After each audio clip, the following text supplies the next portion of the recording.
ನಿಮಗೆಲ್ಲರಿಗೂ ನನ್ನ ವಂದನೆಗಳು. ನಾನು ನಿಮಗೆ ಒಂದು ಕಥೆಯನ್ನು ಹೇಳಲು ಇಚ್ಛಿಸುತ್ತೇನೆ. ಕಥೆಯ ಹೆಸರು ಜಾನನಗೆ. ಒಮ್ಮೆ ಒಂದು ಕಾಗೆಗೆ ರೊಟ್ಟಿಯ ತುಂಡು ದೊರೆಯಿತು. ಅದು ಅದನ್ನು ಮರದ ಮೇಲೆ ಕುಳಿತು ತಿನ್ನಲು ತೊಡಗಿತು. ಅದೇ ಮಾರ್ಗದಲ್ಲಿ ಒಂದು ನರಿ ಬಂದಿತು.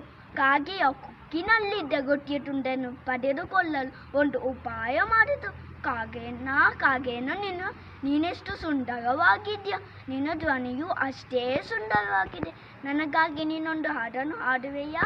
ನರಿಯ ಉಪಾಯ ಅರಿತ ಕಾಗೆ ತನ್ನ ಕೊಕ್ಕಿನಲ್ಲಿದ್ದ ರೊಟ್ಟಿಯ ತುಂಡನ್ನು ಕಾಲಿಗೆ ಹಿಡಿದುಕೊಂಡು ಕಾ ಕಾ ಕಾ ಎಂದು ಹಾಡಿತು.